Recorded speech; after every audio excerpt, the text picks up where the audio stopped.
Wakil Jemaat edisi 25 Agustus 2024. Pimpinan Majelis Jemaat dan seluruh Majelis Jemaat Garis Kemuliaan mengucapkan selamat Hari Minggu dan selamat beribadah bagi kita semua, khususnya bagi jemaat yang baru pertama kali datang ke ibadah tempat ini. Tuhan Yesus memberkati.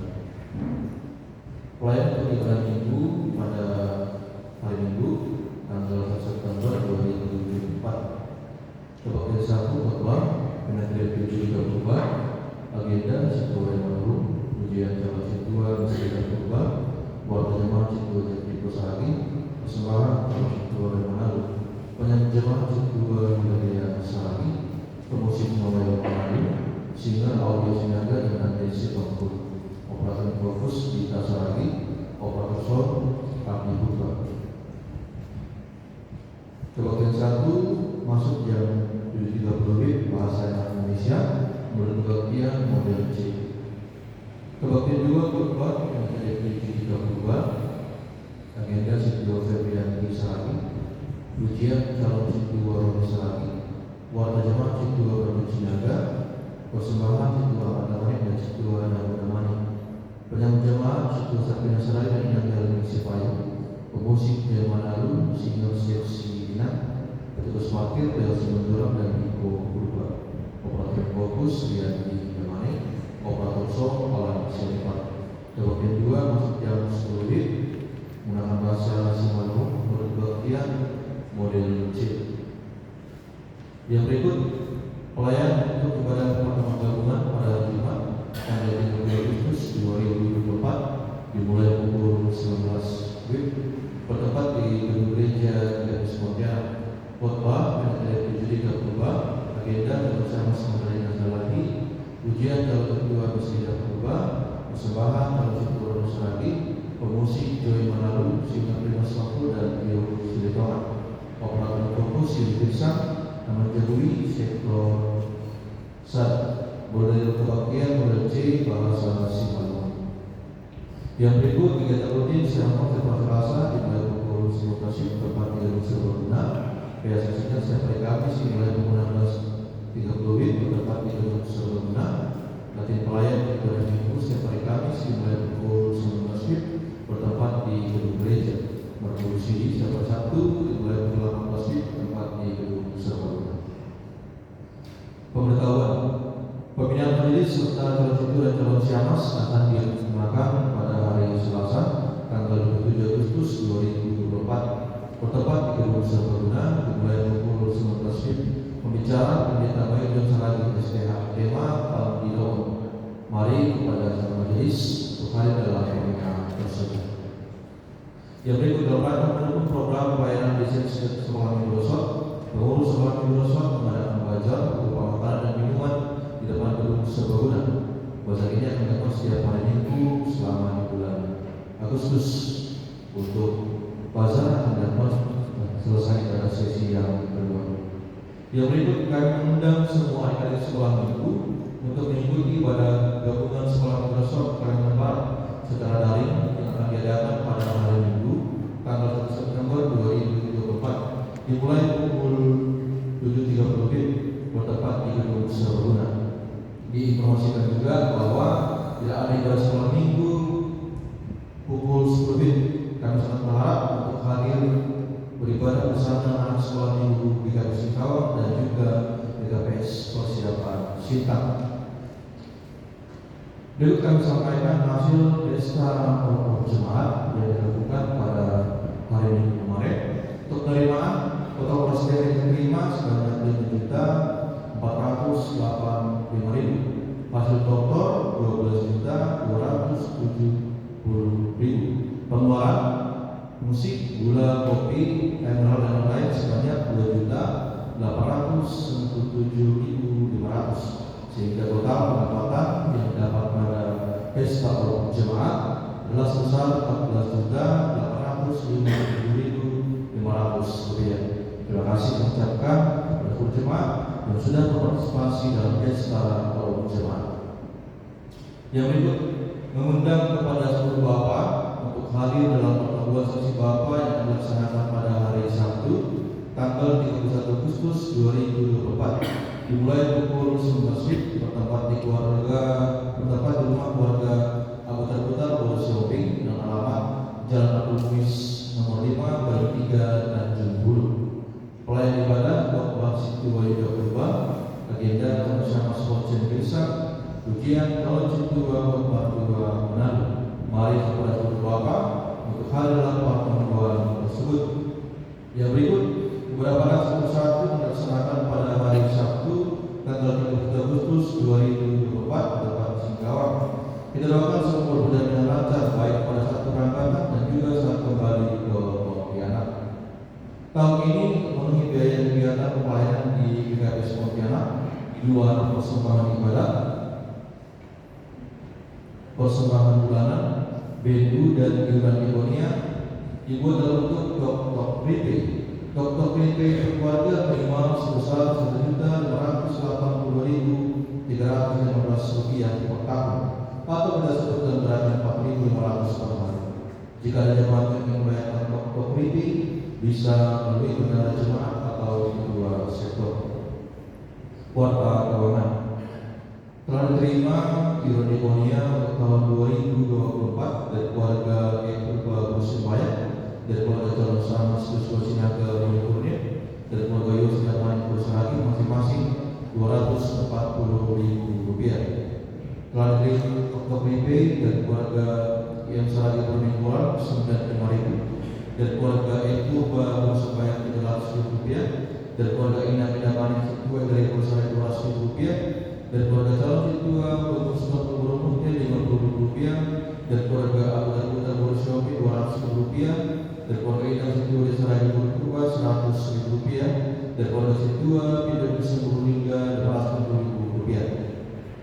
Laporan keuangan jemaat saldo per 24 Agustus 2024 sebanyak Rp44.633.578. Laporan keuangan tok PP akumulasi menerima sampai dengan saat ini Rp60.311.500, pengeluaran Rp29.545.000. Saldo per 24 Agustus 2024 Rp30.766.500. Laporan keuangan untuk renovasi serbaguna saldo efektif Rp71.476.108, pengeluaran minggu ini Rp71.080.064. Saldo per 24 Agustus 2024 Rp3.446.044.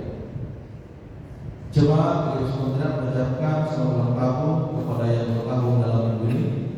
Pertama, Inang Mentosari Herawati Serangga, Michael Amaraya Robo, Bapak Syama Santo Girsa, Inang Mary Nusmaria Harobo, Rakyat Marga Saragi, Tati Herawati Dabani, dan Sarah Rodani Agustina Saragi. Demikian doa pada hari ini.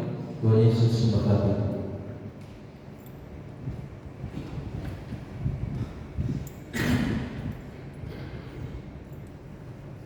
Kita berdoa syafaat, mari kita bersatu berdoa. Kami memuji menyembah Engkau di rumah-Mu yang kudus ini Tuhan pada saat ini, di mana kami bisa merasakan nyata Tuhan dalam kehidupan kami hingga sampai saat ini. Kami mengucap syukur Tuhan buat kehadiran kami, buat penyertaan Tuhan melalui Roh Kudus-Mu yang menggerakkan hati, pikiran, dan tubuh kami, sehingga kami bisa mengikuti ibadah ini hingga sampai saat ini. Dalam kesempatan ini ya Bapa, kami berdoa untuk kegiatan-kegiatan yang telah dipimpinkan barusan, mulai dari kegiatan sermon dalam bentuk pembinaan majelis dan calon majelis, PA sesi 6 pada hari Kamis, dan pertemuan gabungan pada hari Jumat. Kiranya untuk kegiatan-kegiatan tersebut Tuhan terus yang mengurapinya sehingga kegiatan tersebut dapat berjalan dengan baik.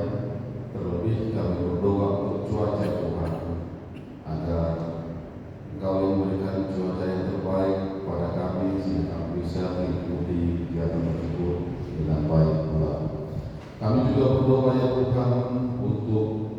Minggu Sahabat Khusus BKPS, di mana kami memberikan perhatian khusus kepada orang tua kami yang lansia, orang tua kami yang janda dan duda, anak-anak kami yang telah ditinggalkan orang tuanya yatim piatu, bahkan anak-anak kami yang dalam kekurangan fisik, difabel. Dalam setiap aspek kehidupan ini, Engkau yang memilih, Engkau yang memberikan kehidupan untuk kami menjalaninya. Kami berdoa untuk orang tua kami yang lansia agar di masa-masa tua mereka bisa terus melihat kebesaran Tuhan dalam kehidupan mereka, melihat kebesaran Tuhan dalam keluarga dan keturunan, sehingga bisa mereka terus mengucap syukur hingga sampai usia mereka pada saat ini. Walaupun dalam keadaan kurang sehat mungkin ya Tuhan, dalam keadaan kurang fisik atau dalam keadaan kurang ekonomi, kami mau Tuhan yang terus menyertai kehidupan orang tua kami yang lansia agar terus bisa bersemangat melihat menatap hari depan yang penuh pengharapan daripada Tuhan. Kami juga berdoa kepada orang tua kami yang telah ditinggal pasangannya, janda ataupun duda, agar mereka tidak merasa sendiri untuk meneruskan kehidupan ini. Mereka tidak merasa sendiri untuk terus memimpin keluarga, agar mereka bisa merasakan kehadiran Tuhan yang menggandeng mereka untuk meneruskan kehidupan mereka yang Tuhan, sehingga mereka terus bisa berpengharapan kepada Tuhan dalam menjalani hari-harinya ke depan. Kami juga berdoa kepada anak kami yang telah ditinggal orang tuanya, yatim piatu, agar juga Tuhan terus memberikan penghiburan, Tuhan yang menyertai kehidupan mereka pada masa depan mereka, sehingga anak kami ini ya Tuhan bisa terus merasa memiliki orang tua yang Tuhan berikan melalui kehadiran Tuhan, melalui kehadiran Roh Kudus Tuhan, sehingga dalam pertumbuhan mereka, dalam mencapai cita-cita mereka juga, mereka tidak patah semangat, tetapi Tuhan memberikan semangat yang hari lepas hari untuk mereka terus mencapai cita-citanya dengan baik. Dan juga kepada anak kami yang difabel, Tuhan yang memberikan kekuatan menopang kehidupannya, sehingga mereka terus bisa merasakan kebersamaan, kesetaraan dengan yang lainnya, tidak merasa sendiri, tidak merasa minder, sehingga apa yang mereka ingin raih, mereka bisa merasakan benar-benar kasih setia Tuhan yang hidup kehidupan mereka dalam mereka menjalani hari-harinya Tuhan. Kami juga berdoa ya Tuhan untuk program kegiatan gereja yang telah diprogramkan yang akan dilaksanakan pada tahun ini. Untuk menopang itu semua ya Tuhan, kami menyepakati untuk memberikan fotokopi kami sebagai pengganti lelang kami yang kami tiadakan untuk tahun ini, di mana fotokopi tersebut yang menopang seluruh kegiatan termasuk operasional gereja ini ya Tuhan, di mana kami bisa beribadah dengan nyaman, di mana kami bisa mendengarkan firman Tuhan dengan tenang, di mana kami bisa juga melihat kebesaran Tuhan melalui kehadiran gereja ini dan segala perangkatnya dengan baik. Ajari kami untuk bisa mengerti, untuk bisa memahami begitu besar peran dari Bapak Gubernur ini untuk menunjang pelayanan gereja ini pada pelayanan jemaat-Mu Tuhan. Gerakkan hati pikiran jemaat-Mu sehingga kami bisa bersatu hati untuk menghimpun kekuatan dana ini demi kelancaran pelayanan kami di gereja ini. Terlebih kami berdoa ya Tuhan untuk kesatuan hati majelis, untuk bisa satu hati, satu pikiran dalam melayani Tuhan melalui pelayanan kami sebagai jemaat Tuhan. Kami juga berdoa ya Tuhan untuk bangsa dan negara kami. di mana kami hadir di sini untuk bisa melihat bahwa Tuhan juga hadir dalam bangsa dan negara kami. Kami memohon kepada untuk pimpinan bangsa dan negara ini, mulai pimpinan tertinggi sampai yang terendah, agar Kau yang memberikan hati takut akan Tuhan dalam melaksanakan seluruh kegiatan, dalam melaksanakan seluruh peraturan bahkan kebijakan di negara kita itu, sehingga negara ini bisa berjalan dengan baik, damai dan sejahtera daripada Tuhan. Tidak lupa kami mendoakan kota yang kami diami ini, kota Pontianak yang kami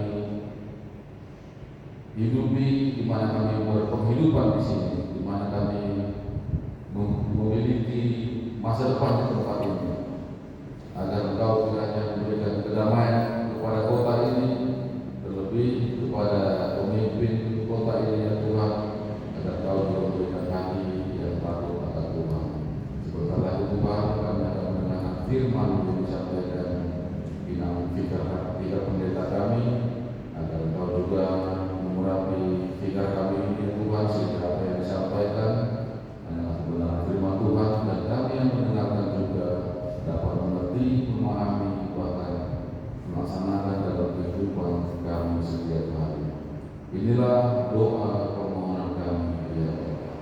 Kabulkanlah doa kami ini seluruh dengan di atasnya itu kami mohon ampun di hadapan atas dosa dan kesalahan yang kami perbuat, agar kami layak disebut sebagai anak Tuhan dan kami layak menerima berkat-berkat.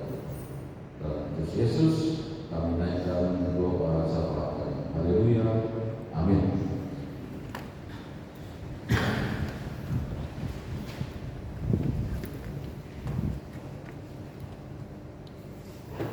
Jemaat Tuhan yang terkasih, sebelum kita menerima berkat melalui firman Tuhan yang akan disampaikan dengan fikir pendeta Yulian Boru Damai, kita bersatu hati bernyanyi memuji Tuhan melalui lagu El Shaddai.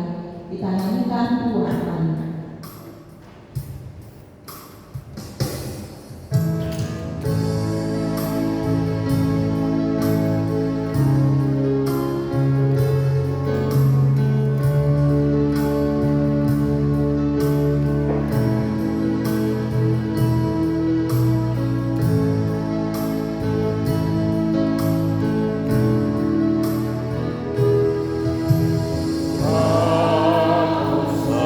Aku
Kami mengucap syukur untuk berkat Tuhan yang selalu mengalir dalam hidup kami. Terkhusus di pagi hari ini kami boleh bersekutu dan memuji nama Tuhan di gereja ini. Kami sudah siap mendengarkan firman kebenaran oleh Tuhan. Biarlah kuasa Roh Kudus-Mu yang membantu kami untuk mengerti, untuk menyukakan hati Tuhan melalui firman yang sampai pada hari ini. Dalam nama Yesus Kristus Juru Selamat kami memohon. Amin. Shalom bagi kita semua. Bapak Ibu yang terkasih dan keselamatan penuso dan remaja, khotbah kita hari ini Minggu tanggal 25 Agustus 2024 ditulis dalam Efesus 6 ayatnya yang ke-10 sampai ayat yang ke-20. Efesus 6 ayat 10 sampai ayat yang ke-20. Saya undang kita semua untuk membaca secara responsorial. Kami mulai dari ayat yang ke-6. Saudara yang terkasih akan melanjutkan dengan ayat yang selanjutnya. Kita baca firman Tuhan. Demikianlah firman Tuhan dalam Efesus 6 ayat yang ke-10 sampai ayat 20. Perlengkapan rohani. Akhirnya, hendaklah kamu kuat di dalam Tuhan, di dalam kekuatan kuasa-Nya. Kenakanlah seluruh perlengkapan senjata Allah, supaya kamu dapat bertahan melawan atau musuh. Karena perjuangan kita bukanlah melawan darah dan daging, tetapi melawan pemerintah-pemerintah, melawan penguasa-penguasa, melawan penghulu-penghulu dunia yang dalam ini, melawan roh-roh jahat di udara. Sebab itu, ambillah seluruh perlengkapan senjata Allah, supaya kamu dapat mengadakan perlawanan pada hari yang jahat itu dan tetap berdiri sesudah kamu menyelesaikan segala sesuatu. Jadi berdirilah tegak, berikat pinggangkan kebenaran dan berbaju jirakan keadilan. Kakimu berkasutkan kerelaan, memberitakan Injil damai sejahtera. Dalam segala keadaan pergunakanlah perisai iman, sebab dengan perisai itu kamu akan dapat memadamkan semua panah api dari si jahat. Dan terimalah pokok keselamatan dan pedang roh, yaitu firman Allah. Dalam segala doa dan permohonan, berdoalah setiap waktu di dalam roh dan berjaga-jagalah di dalam doamu itu dengan permohonan yang tak putus-putusnya untuk segala orang kudus. Juga berdoaku supaya kepadaku, jika aku membuka mulutku, dikaruniakan perkataan yang benar, agar dengan keberanian aku memberitakan rahasia Injil yang melayani sebagai utusan yang dipenjarakan. Berdoalah supaya dengan keberanian aku menyatakannya sebagaimana seharusnya aku berbicara. Amin. Demikian isi penyampaian firman Tuhan dari Efesus 6 ayat 10 sampai ayatnya ke-20. Bapak Inang dan Apostle yang terkasih dalam nama Tuhan, firman Tuhan hari ini dalam topik kuat di dalam Tuhan. Bahasa Simolmunya Margowo di bagas Tuhan. Bapak Inang, surat Efesus ini pasti ditulis oleh Paulus sebagai orang yang pandai dan lihai menulis surat, dan ini sebuah talenta Paulus Bapak Inang untuk menyampaikan Injil. Ketika dia dalam penjara pun pelayanannya tidak dibatasi oleh ruang dan waktu, dan dia menuliskan surat-surat baik di penjara, baik dimanapun dia tetap melaksanakan pelayanannya. Nah, khusus untuk surat Efesus ini dia tuliskan di penjara atau di tutupan, tepatnya itu di kota Roma. Paulus mendapatkan pertolongan dari rekan kerja yaitu Tikikus. Jadi bukan sebuah hal yang mudah bagi seseorang untuk menuliskan surat dari penjara, dan bahkan orang yang mau mengunjungi saudaranya yang ada di penjara pun itu tidak mudah. Jadi ada jadwal, ada waktu tertentu. Jadi sehingga ketika Tikikus datang ke penjara mengunjungi Paulus, disitulah Paulus berkesempatan mengirim surat. Jadi jauh hari sebelum Tikikus datang atau Paulus belum tahu kapan Tikikus akan datang, dia sudah menuliskan surat ini untuk orang Efesus. Next. Efesus. Nah, Efesus ini letaknya strategis, Bapak Ibu. Efesus ini punya pelabuhan yang menghubungkan dua kota besar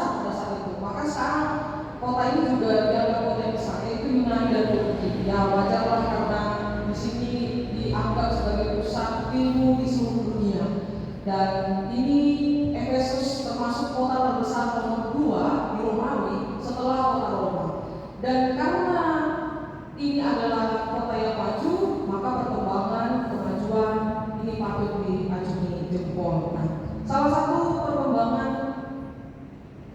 perkembangan yang ada di Efesus, Bapak Ibu dan Saudara, yaitu tentang manusia atau tentang iman. Nah, ada 12 dewa dewi bagi mitologi Yunani yang sampai juga ke orang Efesus, dan 12 dewa dewi inilah yang mereka puja dan sembah dan mereka gambarkan sebagai Tuhan mereka pada saat itu.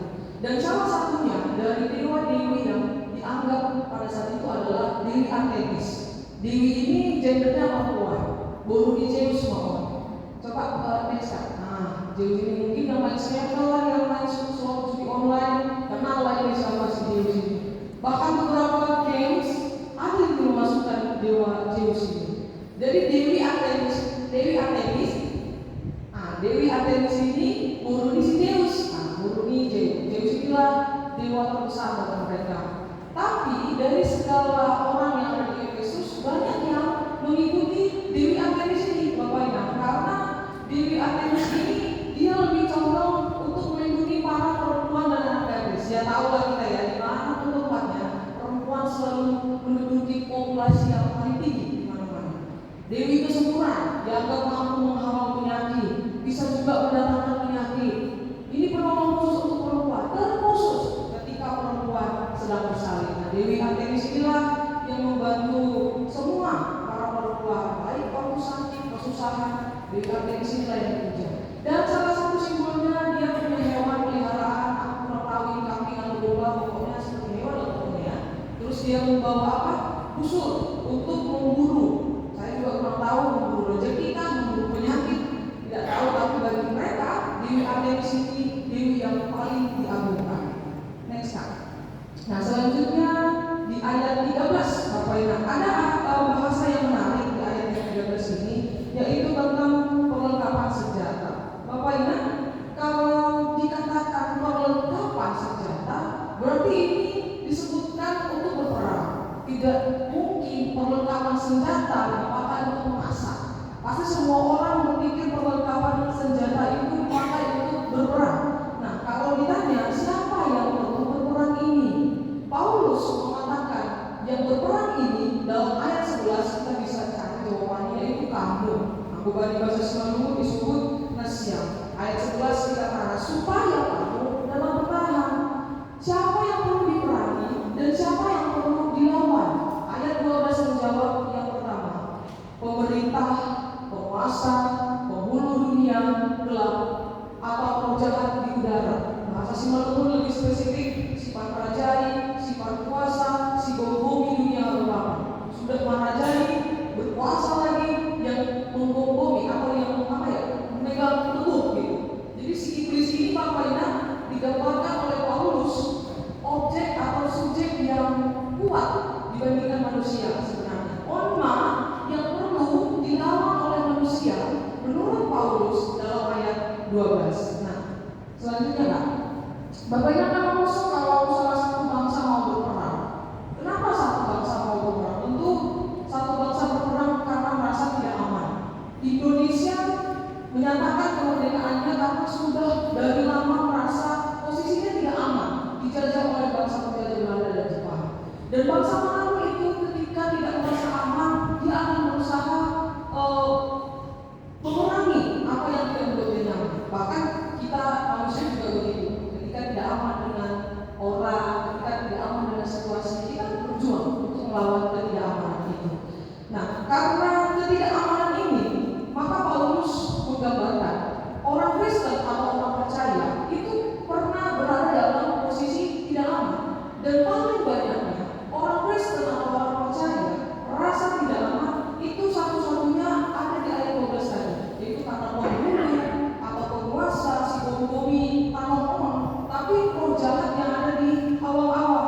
Maka kamu, aku dan Nasya perlu berperang, Bapak Ibu, karena kita merasa tidak aman.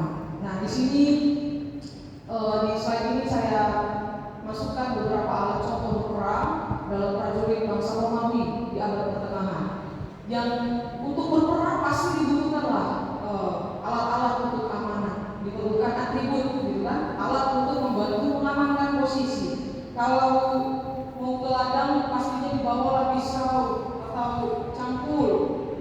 Kalau mau ke kantor pastinya dibawalah laptop, notepad. Kalau ke gereja ya pastinya dibawalah Alkitab atau sekarang ini handphone. Tidak mungkin ke gereja kita bawa kuali, bawa robot, itu alat-alat masak. Maka untuk menyelesaikan suatu pekerjaan dipakailah kostum yang tepat, dipakai atribut yang tepat. Jangan salah kostum dan jangan salah atribut. Nah, yang pertama Paulus merangkumnya dengan sebuah kata perlengkapan senjata. Ada 1, 2, 3, 4, 5, 6. Ada 6 alat yang digambarkan Paulus bapaknya untuk perlengkapan senjata ini. Mungkin sebelum hari ini Bapak dan Ibu atau Profesor Remaja sudah pernah dengar tentang perlengkapan senjata ini. Mungkin hari ini kita perlu refresh. Yang pertama di ayat 14. Ayat 14 ini ada disebutkan dengan ikat pinggang. Ikat pinggang ada di gambar yang kedua, Bapak Ibu. Nah, ikat pinggang ini kayak apa ya? Ikat pinggang waktu prajurit dan dulu dengan sekarang itu beda. Kalau sekarang kan ikat pinggang kasih utama tek-tek terus salah kan, biar gak jatuh celana. Kalau ikat pinggang zaman dahulu itu tempat mencantol pedang, pisau, dan semua alat-alat yang dipakai untuk berperang. Jadi di ikat pinggangnya itu Bapak Ibu ada sejenis apa namanya itu ya, sejenis cantolan untuk mencantol pisau-pisaunya. Nah, kalau disebut ikat pinggang tempat untuk mencantol barang-barang, ini tidak boleh tinggal. Kalau ini tinggal, gak bisa seorang prajurit membawa alat berperang itu dalam jumlah yang banyak, karena dia tidak punya tas, gak punya tas lempar untuk mengangkat alat-alat itu. Maka dia simpan alat-alat itu di ikat pinggang ini. Jadi kalau ikat pinggang ini ketinggalan, maka dia bisa hancur lah. Nah, itu yang pertama. Terus Bapak Ibu, kalau Paulus katakan ikat pinggang ini adalah kebenaran, kita bisa lihat dari 14 itu kebenaran. Maka salah satu yang tidak boleh ditinggalkan oleh manusia yang percaya pada Tuhan adalah kebenaran. Kalau kebenaran saja sudah lepas dari pikiran kita, ini salah satu celah iblis untuk menjatuhkan kita. Maka Paulus hal yang pertama dikatakan adalah jangan tinggal ikat pinggang, supaya tempat untuk mencantolkan alat-alat atau semua yang kita butuhkan melawan itu ada tempatnya, termasuk kebenaran. Ini tidak boleh dilupakan. Aku baca semua disebut kasih Tuhan. Masih di ayat 14 disebutkan di situ ada baju jirah. Bapak ingat baju jirah bahasa sebelumnya baju bosi. Di slide juga ada kami berikan contohnya. Nah, baju jirah ini baju jirah Bapak ingat. Tapi ini bagian yang modern. Ini kami dapatkan di Museum Bibelgrove Hagen Jumat tahun lalu. Ini contoh baju jirah yang sudah modern. Tapi baju jirah zaman dahulu itu bukan seperti ini cantiknya tinggal dipakai enggak. Tapi dia seperti anyaman, tapi terbentuk dari besi. Jadi kalau dia berjalan, dia berderinci, kering. Bisa kita bayangkan ada 10 prajurit memakai baju jirah lutut, ya kan ikut. Karena baju jirah ini seperti anyam tergantung disatukan. Ini baju jirah yang termodern. Baju jirah yang dimaksudkan Paulus, Bapak ingat dan sama-sama Apostol disebut dengan keadilan. Nah, keadilan ini adalah hal yang selalu dicoba iblis untuk melemahkan manusia. Kenapa? Ketidakadilan ini sering terjadi, Bapak ingat, di tengah kita atau manusia. Yang pertama, banyak manusia yang pandang bulu, banyak manusia yang memandang muka, banyak manusia yang memandang status, banyak manusia yang krisis kasih.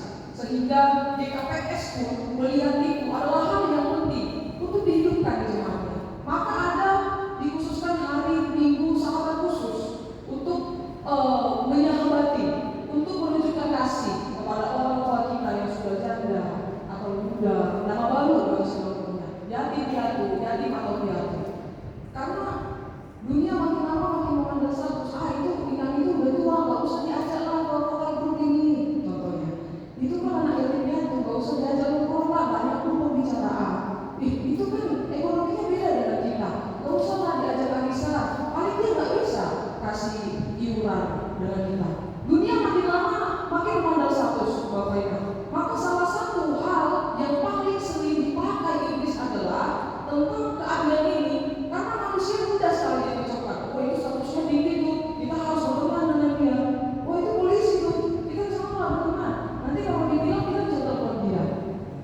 Contoh-contoh kecil seperti ini adalah contoh kecil yang dibuat si iblis untuk melemahkan kita jemaat. Maka Paulus katakan bahwa pakai baju jilaf. Baju jilaf atau baju besi ini dianggap sebagai keadilan atau hati Paulus. Bayangkan kalau lupa pakai baju ya, kemana-mana dingin. Mungkin orang pun menganggap ini kurang waras atau pakai baju kemana-mana. Istilahnya kalau pakaian kita tidak boleh tinggal. Demikian juga saat berperang. Baju jilaf tidak boleh tinggal. Kalau baju jilaf tinggal, bisa kemungkinan besar jantung terluka kena oleh tembakan peluru dari musuh. Makanya pakaian tidak boleh tinggal lah. Begitu juga dengan keadilan Bapak. Ini tidak boleh tinggal. Ini harus dipakai oleh orang Kristen yang percaya. Jangan pandang status, jangan pandang bulu, karena ini yang paling sering diambil oleh si iblis. Nah, selanjutnya ada di ayat 15. Di ayat 15 Bapak ingat menolong ada contoh atau alat yang menurut Paulus penting dilakukan, yaitu sepatu. Kalau bahasa Semarang sepatu, bahasa Indonesia disebut kasut. Aku bahasa Semarang sekarang ini disebut alas nari, katanya solok, gitu kan? Tergantung sendal kita akan nyaman beraktivitas. Kalau kita pergi ke pesta pakai kebaya, udah cantik, pakai kiyo, tiba-tiba sepatunya sepatu sport, wah, yang bukan memakai aja yang ada lain, yang melihat pun ada lain, gitu kan? Kalau TikTok bilang jangan ya, kalau saya bilang jangan ya bapak-ibunya, gitu kan? Kalau ke pesta ya pakailah sepatu pesta. Kalau misalkan ke gereja pakai sendal solo bisa nggak bapak-ibu? Sebenarnya bisa-bisa aja. Cuman kenyamanan itu ada nggak didapatkan ketika pakai sendal jepit ke gereja, baju pakai jas sampai di bawah aja sendal solo. Tapi kalau mau ke Indomaret bahkan mau ke mall atau Martanda pakai sendal solo itu nyaman, karena hal yang mau dituju dengan sendal yang sedang dipakai itu berpengaruh. Bapak Ina, alas nahe, sepatu, kasut, sendal atau sepatu itu berpengaruh untuk kenyamanan kita beraktivitas. Bayangkan saja kalau aku mengatakan di rumah jemaat pakai high heels 7 cm, terus motor inventaris di sini mana revo kan, tapi pakai high heels pula aku. Ya sebenarnya bisa saja, tapi kenyamanan itu tidak akan didapatkan karena pengaruh dari alas kaki. Bapak Ina, Paulus katakan perlu dipakai sepatu. Nah ini sepatu waktu berperang ini Bapak Ina. Lebih keren sepatu Bapak Ina waktu kerja dan sekolah kan. Sepatunya lebih tebal, pakai kulit apalah, kulit buaya, kulit apalah sekarang jenis kulit itu udah banyak. Kalau sepatu berperang itu ini kulit, tapi ada juga batasan itu seperti besi. Nah ini tuh sepatu modern. Dulu kalau sepatu mereka itu hanya sebatas melindungi mata kaki, tapi untuk berperang dia sampai ke lutut. Jadi kalau kena batu pun masih ada yang melindungi lah. Ini sepatu untuk berperang. Kenapa ini harus dipakai? Supaya nyaman untuk berperang. Banyak orang Kristen susah memakai sepatu yang tepat untuk pekerjaannya. Ini kata jasanya Bapak Ibu. Paulus bilang untuk berperang pakailah kasut seperti kerelaan dan ringkas liur. Ringkas liur ini bahasa Simalungun. Pakailah alas nahe, alas kaki yang bagus untuk membuatmu merasa nyaman. Kenapa banyak orang Kristen yang takut menyatakan salah teman-teman?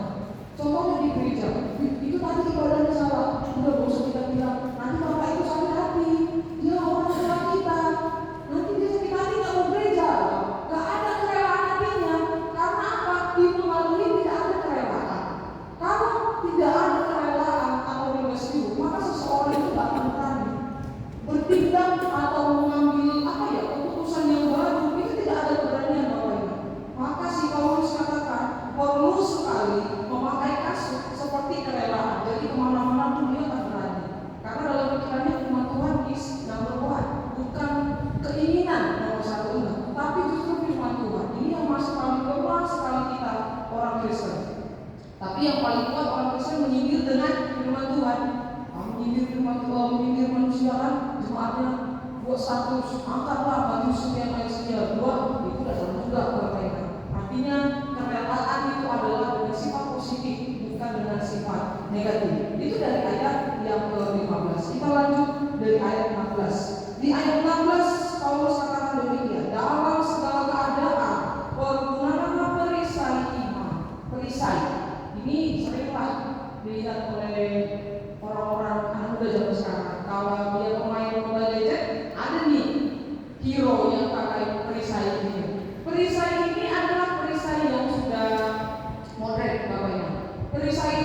bangsa Romawi itu dia lebih kuno, itu terbuat dari kayu yang tebal, tapi dilapisi dengan kulit kasar.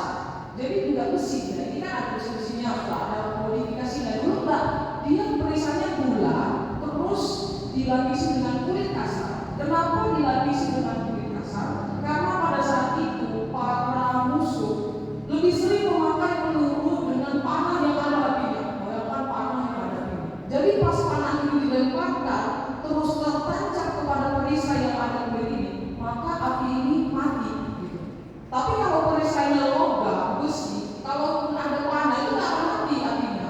Nah, jadi ini sangat dipikirkan oleh bangsa Romawi pada saat itu untuk membuat alat-alat yang aman berperang. Inilah perisainya. Paulus katakan, pakailah perisai. Bahasa Sunda gantan. Apa gantan atau perisai itu? Yaitu iman. Atape kaposayao. Bapak iman inilah salah satu bekal terkuat atau hal yang bisa kita miliki untuk mematikan api musuh dari setan. Paulus melihat musuh yang melempar panah seperti api itu juga lah yang dilakukan iblis untuk menjatuhkan manusia yang percaya. Makanya di ayat 16 dikatakan, sebab dengan perisai itu kamu akan dapat memadamkan semua panah api jahat. Kenapa orang yang rajin berdoa nggak takut setan? Kenapa orang yang lebih dekat kepada Tuhan itu tidak takut apapun? Mau gelap, mau penderitaan, mau sakit penyakit, mau besok mati, dia nggak takut apa-apa, Bapak. Karena dia punya iman. Iman ini yang bisa mematikan api sejahat. Tidak ada hal apapun yang bisa mematikan api sejahat. Ini bukan seperti api yang bisa ditimbulkan gas kita yang pasti matikan seletek kalau mati. Enggak.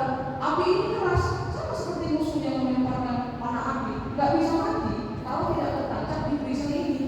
Nah, jadi Paulus melihat, oh ternyata kami orang Kristen ini perlu berperang dan perlu punya gantan, perlu punya perisai yang bisa mematikan panah api. Dan itu hanya iman. Bayangkan kalau kita tidak punya iman, wah kuasa iblis itu godaannya masuk terus dalam diri kita.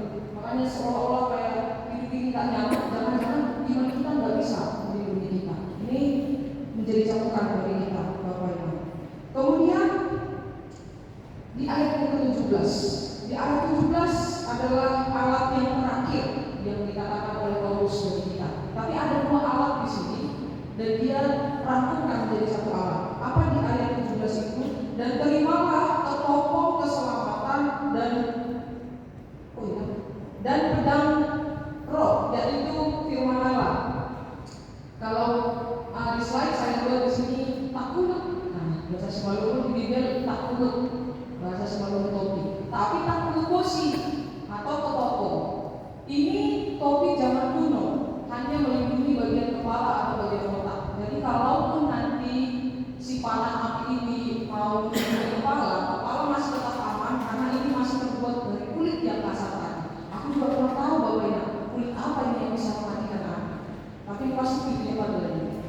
Tapi kalau dia takut bosi atau ketopong yang modern, dia sudah dimodifikasi juga dengan besi sehingga dia tertutup secara keseluruhan. Tadi di slide yang pertama ada saya buat.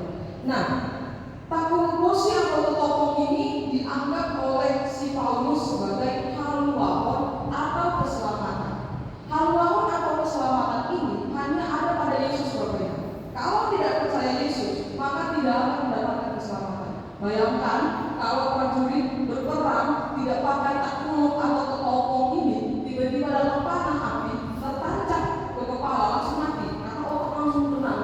Nah, maka ketopong ini dianggap sebagai menjaga keselamatan. Tapi ini pusatnya begitu. Manusia atau kita orang percaya ini yang pertama dilawan oleh iblis. Udahlah, logika lah, ke gereja harus satu, usah ke gereja, enak saja tidur dingin di rumah, ke gereja. Pikiran yang diserang dulu, masuk ke hati, ujung-ujungnya badan udahlah agak moderat, tinggal di rumah. Itu masih contoh kecil, banyak contoh yang lain Bapak. Maka Paulus menganggap ketopong atau takut bosi ini dibutuhkan sekali. Terus di ayat yang ke-17 ini ada ayat contoh yang kedua yaitu pedang atau pedang. Pedang ini disebutkan Paulus adalah konflik atau roh. Siapa roh ini? Yaitu pasti Roh Kudus atau Roh Bapak ingat, seseorang tanpa bimbingan Roh Kudus itu akan amburadul, sama seperti Raja Saul. Ketika dia masih dihinggapi oleh Roh Kudus, pekerjaannya aman saja. Tapi ketika Saul ini cemburu terhadap Daud, maka Roh Kudus itu meninggalkan dia dan pekerjaannya amburadul, sehingga tidak ada yang tepat pekerjaannya. Pedang atau Roh Kudus ini bisa menghunus simbolis atau menghunus iblis, Bapak Ibu. Inilah yang bisa mengalahkan iblis. Satu tadi apa ya? Iman ini menjaga kita dari simbolis. Tapi pedang roh ini atau roh yang pasif bisa langsung menghunus simbolis ini. Bapak ingat? Di 2 ini di ayat 17 ada pedang letak peluk atau ketopong. Paulus menganggap ini sebagai harta nilai bata atau firman Tuhan. Bapak ingat, kita sering sekali menyepelekan firman Tuhan. Jujur-jujur saja, banyak orang Kristen yang mendengarkan firman Tuhan atau membaca firman Tuhan pada saat kita ada di gereja, atau pas status orang sedang lewat baru baca firman Tuhan. Kalau bukan karena gereja, dia nggak pernah baca firman Tuhan. Ternyata Paulus bilang justru pedang atau takuluk besi yang menjaga keselamatan kita adalah firman Tuhan. Yesus sendiri, Bapak ingat, sudah membuktikan ini untuk menyelesaikan segala cobaan iblis. Untuk di slide selanjutnya kami buat ada di Matius 4. Di Matius 4 ini Bapak ingat cerita tentang Yesus saat dicobai di padang gurun. Bapak ingat tahu kan, ketika dia berpuasa Tuhan Yesus selama 40 hari, dia dicobai oleh iblis sebanyak 3 kali. Tidak ada alat yang dia lakukan, hanya memiliki firman Tuhan. Ketika dia melawan iblis, Yesus cuma bilang, ada tertulis demikian, ada tertulis demikian, ada tertulis begini. Dan jangan lakukan. Maka iblis ini ketika mendengar firman Tuhan, dia terus. Sebenarnya lebih pintar iblis daripada kita. Dia lebih tahu firman Tuhan, karena dia lebih dulu diciptakan daripada kita. Kan begitu. Dia pandai, Bapak ingat, tentang perjanjian lama ini, sehingga dia melawan Yesus dengan firman Tuhan. Kamu kan anak Allah. Kalau memang kamu anak Allah, jatuhkan dirimu. Nah, karena firman Tuhan ada seperti itu, kata simbolis tahu, dan Yesus pun melawan simbolis dengan pedang atau firman Tuhan ini. Lalu iblis pun kenyang. Bapak ingat, yang mau kami sampaikan melalui ayat yang 17 ini sangat penting. Penting sekali bagi kita semua untuk mengerti apa firman Tuhan. Semua orang ini wajib untuk mengerti firman Tuhan, belajar firman Tuhan.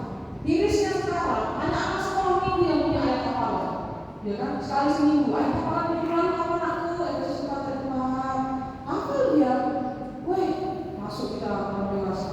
Apa ayat yang bapak hafal? Cuma ayat kata sini. Itu pun agak lupa kata-katanya. Titik komanya ada di mana? Lupa kita. Padahal firman Tuhan ini yang menjadi pedang untuk membunuh si iblis tadi. Maka Bapak ingat, semua orang tanpa ada kecuali, baik anak muda, anak kosong, orang tua, baik yang sudah lansia, menghafal firman Tuhan itu penting. Ya memang sepertinya menghabiskan waktu ya untuk menghafal ini. Tapi justru ini penting, karena iblis ini pandai, Bapak ingat.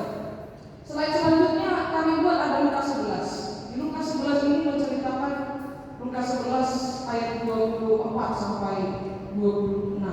Ini menceritakan hebatnya iblis. Saya akan bacakan. Kembalinya roh jahat.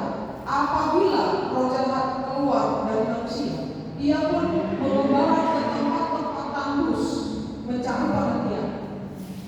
Dan karena ia tidak mendapatinya, iblis berkata lagi, aku akan kembali ke rumah yang telah kutinggalkan itu. Bisa kita bayangkan ya. Ini rumahku contoh. Aku pergi dari sini mencari tempat yang bagus, tapi tidak ada. Aku kembali ke sini. Iblis seperti itu, Bapak Ibu.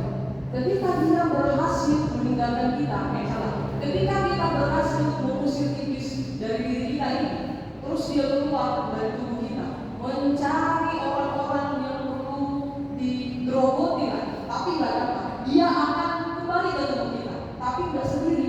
Iblis ini datang. Kalau kata Lukas 11 ayat 25 dikatakan seperti ini, maka pergilah ia dan mendapati rumah itu bersih, tersapu rapi. Ini gambaran para Kristen yang sudah rajin berdoa saat teduh memuji nama Tuhan, bersih tubuhnya, bersih rapi. Tapi di ayat 26 Karena iblis sudah melihat tubuh kita bersih, apa yang dia lakukan? Dia berbuat dan mengajak 7 roh lainnya yang lebih jahat. Bayangkan, iblis ke satu, diajaknya 7 iblis lain, ada 8, untuk mencobai orang yang sudah bersih tadi. Maka jangan berpikir ketika kita sudah berhasil mengalahkan si iblis, itu gak akan datang lagi, mana mungkin. Dia akan coba terus. Karena iblis ini suka cari tempat tinggal, dia suka mencari tempat perhatian. Nah, kalau iblis bilang, kalau Paulus bilang tadi, tidak ya awam-awam katanya kan, roh jahat yang ada di udara, itu menggambarkan iblis yang gak dapat perhatian. Tapi kalau dia dapat perhatian, contohnya Mika dapat dia perhatian di tubuh Mika ini, maka dia akan tinggal di sini. Diajaknya 7 iblis yang lebih jahat lagi untuk menghancurkan aku. Apa yang bisa mengalahkan ini Bapak Ina? Yang bisa membunuh iblis itu dari tubuh kita, satu-satunya adalah firman Tuhan yang sebagai pedang dan sebagai pokok untuk memelihara kita. Banyak yang sepelekan tentang firman Tuhan, hanya hari Minggu dengan firman. Bapak Ina, mohon maaf kalau ada yang tersinggung dengan firman Tuhan yang saya sampaikan. Tapi saya lebih senang kalau ada yang tersinggung, berarti Roh Kudus masih mengingatkan dia. Nah, selanjutnya di slide selanjutnya saya rangkum semua atribut melawan iblis itu. Ada 5. Yang pertama tadi gondik atau ikat pinggang. Yang kedua baju besi atau baju zirah. Yang ketiga ada sepatu atau sepatu. Yang keempat ada bantal atau perisai. Yang kelima ada ketopong atau pedang. Paulus dalam ayat yang pertama mengatakan kenakanlah. Masa sih walaupun disebut pakai nasihat, itu gak akan bisa masuk bajunya tiba-tiba plong ke dalam tubuh kita. Harus ada usaha kita memakai itu. Pakai baju ya, jangan gak pakai baju. Gitu. Jangan ada yang tinggal, semua ini harus dipakai. Kalau memang mau mengalahkan kuasa jahat itu harus dipakai ini Bapak. Kalau kita mau berperang pakai ini semua. Pertanyaannya, kapan kita akan berperang dengan kuasa kejahatan Bapak yang waktunya adalah setiap hari. Jangan lupa, semua waktu kita harus berperang dengan kuasa kejahatan. Tidak ada waktu yang tidak berperang. Karena iblis ini seperti tadi, dia akan mengajak 7 iblis yang lainnya. Jangan lupa. Maka Paulus katakan di ayat yang 18 sampai ayat 20. Di slide selanjutnya, kata martobo atau berdoa. Ayat 18 sampai 20. Waktu untuk berdoa yang tepat adalah bukan jam 3 malam. Ada orang-orang kan berdoa, aku berdoa jam 3 malam, sepertiga malam untuk mendapatkan jodoh. Astaga, udah kayak orang Simbala kita berdoa jam 3 dikabulkan doa kita. Berdoalah jam 12 malam. Bapak Ina berdoa terserah katanya, terserah kapan. Tapi Paulus bilang, bangsa di hari itu baru sebelumnya. Setiap waktu gol-gol itu bukan main bola gitu kan? Gol-gol itu artinya tanpa putus. Bayangkan tanpa putus ya. Begitu terus-menerus naik motor, naik mobil, saat masak, saat masuk kamar mandi itu perlu berdoa. Berdoa keselamatan. Berdoa itu tak boleh putus. Kuasa berdoa itu sangat besar. Saya rasa semua kita di sini paham apa arti berdoa. Sekalipun saya adalah mahasiswa teologi Bapak Ibu, saya orang yang gak percaya setan dulu, gak percaya tentang apa kuasa kejahatan.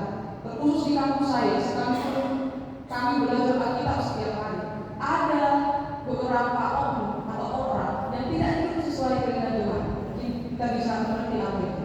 Ada saja orang yang sekolah pendeta tapi tidak seperti pendeta. Nah, dia bisa mengusir setan. Hebat benar ini mengusir setan. Besoknya kerjaannya lain. Ada pula yang judi. Nah, itu contoh kecil. Kok dia mencuri bisa mengeluarkan setan? Aku baik-baik, kan? Gak ada buat kejahatan apa-apa, gak ada penyelewengan. Kok gak bisa usir setan?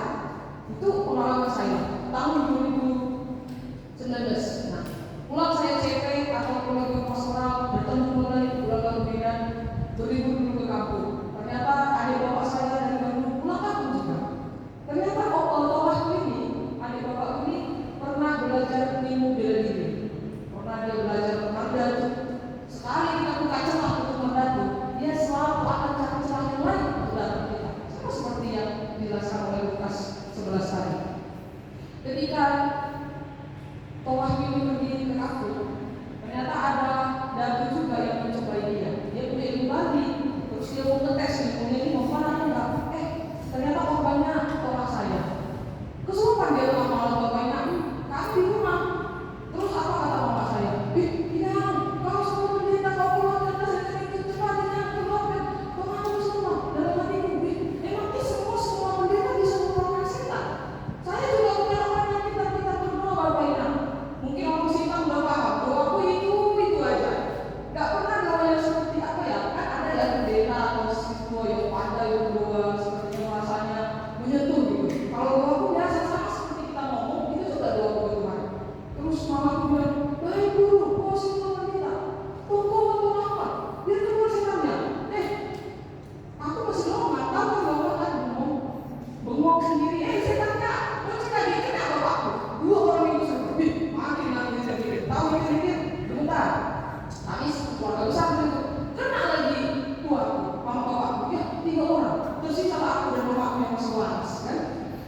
ngamuk-ngamuk, makin terjadi semua. Tapi setelah hamil bagaimana? Setelah hamil, puji Tuhan setannya keluar. Padahal aku nggak seperti kalau kenal ya, mata yang kita Bapak Pendeta seharian Somsamani. Nah itu kan jiwa pastornya dan talentanya menekik setan itu bisa. Menekik setan itu pemukul di keluar kamu. Aku nggak ada yang keluar. Doa aku cuma hamba Nabi. Tapi memang ketika dipercaya, doa itu bersama saja Bapaknya. Ternyata inilah yang dikatakan Paulus, doa itu penting. Doa, iman, firman Tuhan yang bersatu padu ini menjadi alat untuk mengusir setan tadi. Bayangkan bagaimana doa Bapak Nabi bisa keluar setan. Allah nggak bilang, aduh, itu kan doanya hidir-hidir. Nah kan doa betah, bukan doa yang tusuk menangis atau doa yang betah. Aku juga takut setan pada saat itu, meskipun aku seorang pendeta. Tapi itulah esensi doa Nabi. Sangat luar biasa Bapak. Maka Paulus tidak pulang putus, tapi harus gogol, harus setiap waktu, barang apapun itu harus berdoa. Ada satu kalimat yang mau saya sampaikan di di slide yang terakhir. Berdoa itu mendatangkan keberanian atau bisa juga. Maka Paulus bilang, doakan aku ya sama orang Yesus, biar aku semakin berani, menyatakan firman.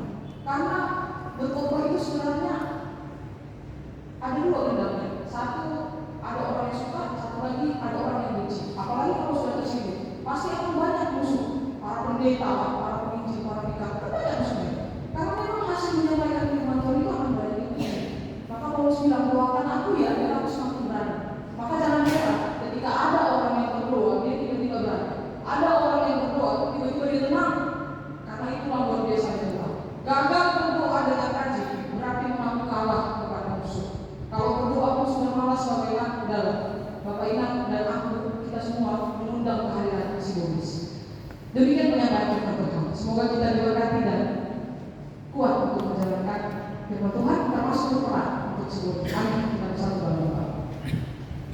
Bapak yang kami sembah dalam nama Yesus, kami bersyukur untuk semua kasih Tuhan, terkhusus melalui firman Tuhan yang sudah sampai pada kami hari ini. Kami mengerti sekalian bahwa untuk berperang melawan si Boris atau iblis adalah setiap hari. Maka ajarkan kami untuk memakai 5 alat peperangan, 5 atribut untuk memerangi kuasa roh jahat yang ada di udara itu.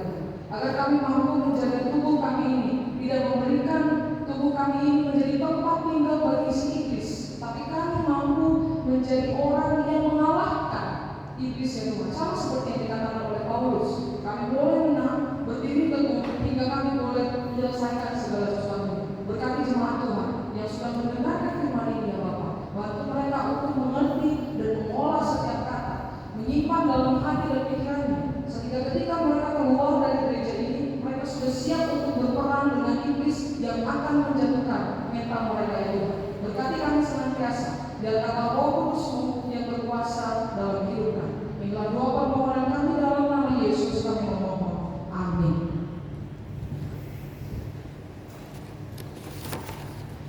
Kita akan mengumpulkan persembahan untuk petugas kami undang untuk datang ke depan.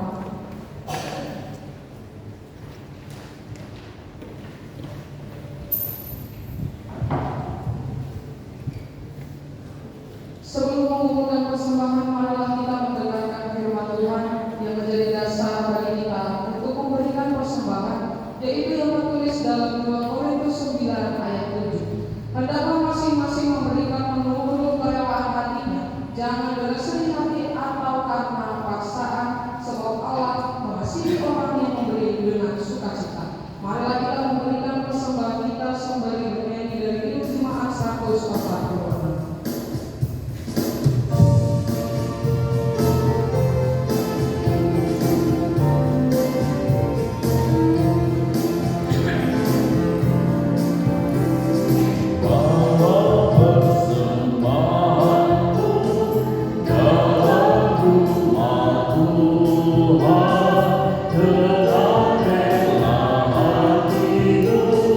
Janganlah jemu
Jemaat yang berkati Tuhan kita Yesus Kristus, mari kita menghadiri seluruh rangkaian ibadah kita. Jemaat yang dalam kita berbangkit berdiri. Marilah kita berdoa untuk menyerahkan persembahan kita kepada Tuhan. Ya Tuhan Allah, pemilik segala kehidupan, kami bersyukur atas pemeliharaan, tuntunan dan penyertaan-Mu atas hidup kami. Engkau telah mencukupkan segala keperluan kami, makanan, pakaian, dan kebutuhan hidup lainnya.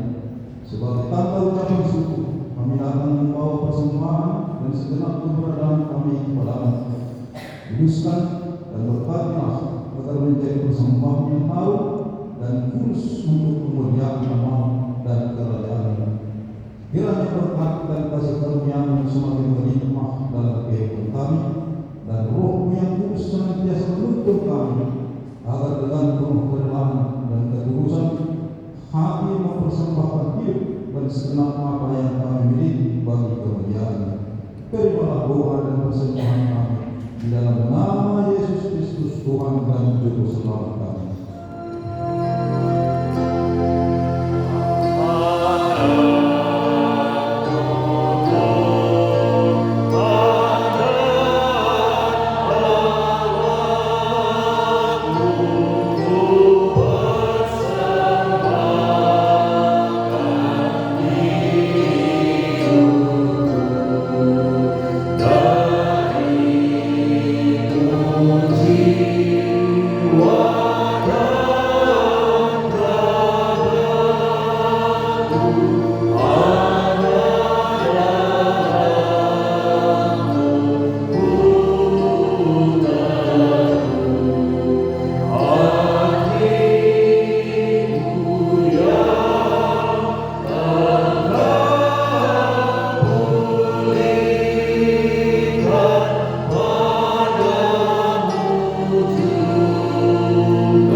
Amin.